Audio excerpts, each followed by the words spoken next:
तुम मेरे कौन हो कनु? मैं तो आज तक नहीं जान पाई। बार बार मुझसे मेरे मन ने आग्रह से, विस्मय से, तन्मयता से पूछा है, यह कनु तेरा है कौन?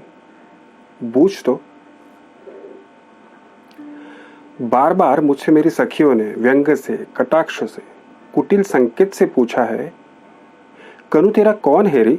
बोलती क्यों नहीं? बार बार मुझसे मेरे गुरुजनों ने कठोरता से, अप्रसन्नता से, रोष से पूछा है, यह कान्हा आखिर तेरा है कौन? मैं तो आज तक कुछ नहीं बता पाई। तुम सचमुच मेरे कौन हो कनु? अक्सर जब तुमने माला गूंथने के लिए कटीले झाड़ों में चढ़ चढ़ कर मेरे लिए श्वेत रत्नारे करौंदे तोड़कर मेरे आंचल में डाल दिए हैं, तो मैंने अत्यंत सहज प्रीति से गर्दन झटका कर वेणी झुलाते हुए कहा है, कनु ही मेरा एकमात्र अंतरंग सखा है। अक्सर जब तुमने दावाग्नि में सुलगती डालियों, टूटे वृक्षों, हहराती हुई लपटों और घुटते हुए धुएं के बीच निरुपाय, असहाय, बावली सी भटकती हुई मुझे साहसपूर्वक अपने दोनों हाथों में फूल की थाली सी सहेज कर उठा लिया और लपटे चीरकर बाहर ले आए, तो मैंने आदर, आभार और प्रगाढ़ स्नेह से भरे भरे स्वर में कहा है, कान्हा मेरा रक्षक है, मेरा बंधु है, सहोदर है। अक्सर जब तुमने वंशी बजाकर मुझे बुलाया है, अक्सर जब तुमने वंशी बजाकर मुझे बुलाया है और मैं मोहित मुर्गी सी भागती चली आई हूं और तुमने मुझे अपनी बाहों में कस लिया है, तो मैंने डूबकर कहा है, कनु मेरा लक्ष्य है, मेरा आराध्य, मेरा गंतव्य। पर जब तुमने दुष्टता से अक्सर सखी के सामने मुझे बुरी तरह छेड़ा है, तब मैंने खींचकर आंखों में आंसू भरकर शपथें खा खा कर सखी से कहा है, कान्हा मेरा कोई नहीं है, कोई नहीं है।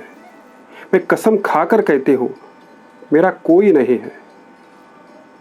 पर दूसरे ही क्षण जब घनघोर बादल उमड़ आए हैं और बिजली तड़पने लगी है और घनी वर्षा होने लगी है और सारे वनपथ धुंधला कर छिप गए हैं, तो मैंने अपने आंचल में तुम्हें दुबका लिया है।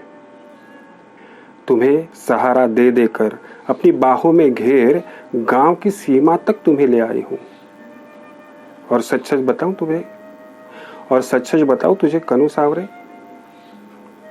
कि उस समय मैं बिल्कुल भूल गई हूं कि मैं कितनी छोटी हूं और तुम वही कान्हा हो जो सारे वृंदावन को जल प्रलय से बचाने की सामर्थ्य रखते हो।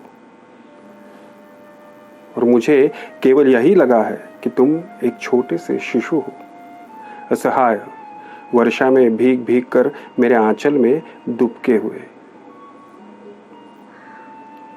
और जब मैंने सखियों को बताया कि गांव की सीमा पर चितवन की छाह में खड़े होकर ममता से मैंने अपने वक्ष में उस छौने का ठंडा माथा दुबका कर अपने आंचल से उसके घने घुंघराले बाल पोंछ दिए, तो मेरे उस सहज उद्गार पर सखियां क्यों कुटिलता से मुस्काने लगी, यह मैं आज तक नहीं समझ पाई।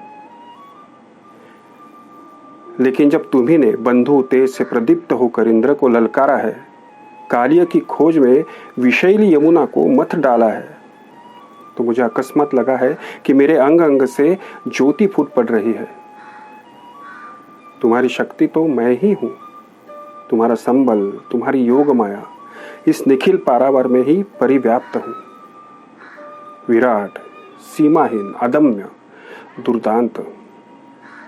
किंतु दूसरे ही क्षण जब तुमने वेतसलता कुंज में गहराती हुई गोधुली वेला में आम के एक बौर को चूर चूर कर धीमे से अपनी एक चुटकी में भरकर मेरे सीमंत पर बिखेर दिया, तो मैं हतप्रभ रह गई। मुझे लगा इस निखिल पारावार में शक्ति सी, ज्योति सी, गति सी फैली हुई मैं अकस्मात सिमट आई हूं, सीमा में बंध गई हूं। ऐसा क्यों चाहा तुमने, कान्हा? पर जब मुझे चेत हुआ तो मैंने पाया कि हाय, सीमा कैसी? मैं तो वो हूं जिसे दिग्वधु कहते हैं, कालवधु। समय और दिशा हूं, समय और दिशाओं की सीमाहीन पगडंडियों पर अनंत काल से अनंत दिशाओं में तुम्हारे साथ साथ चलती आ रही हूं, चलती चली जाऊंगी।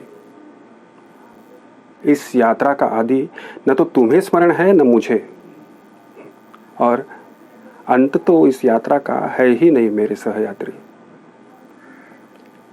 पर तुम इतने निठुर हो और इतने आतुर कि तुमने चाहा कि मैं इसी जन्म में, इसी थोड़ी सी अवधि में जन्म जन्मांतर की समस्त यात्राएं फिर से दोहरा लूं, और इसीलिए संबंधों के इस घुमावदार पगडंडे पर क्षण क्षण पर तुम्हारे साथ मुझे इतने आकस्मिक मोड़ लेने पड़े हैं कि मैं बिल्कुल भूल गई हूं कि मैं अब कहाँ हूं और तुम मेरे कौन हो। और इस निराधार भूमि पर चारों ओर से पूछे जाते हुए प्रश्नों की बौछार से घबरा कर मैंने बार बार तुम्हें शब्दों के फूल पाश में जकड़ना चाहा है। सखा, बंधु, आराध्य, शिशु, दिव्य, सहचर, और अपने को नई व्याख्याएं देनी चाहिए। सखी, साधिका, बांधवी, माँ, वधू, सहचरी। और मैं बार बार नए नए रूपों में उमड़ उमड़ कर तुम्हारे तट तक आई, और तुमने हर बार अथाह समुद्र की भांति मुझे धारण कर लिया, विलीन कर लिया, फिर भी अकुल बने रहे। मेरे सांवले समुद्र, तुम आखिर हो मेरे कौन? मैं इसे कभी माप क्यों नहीं पाती?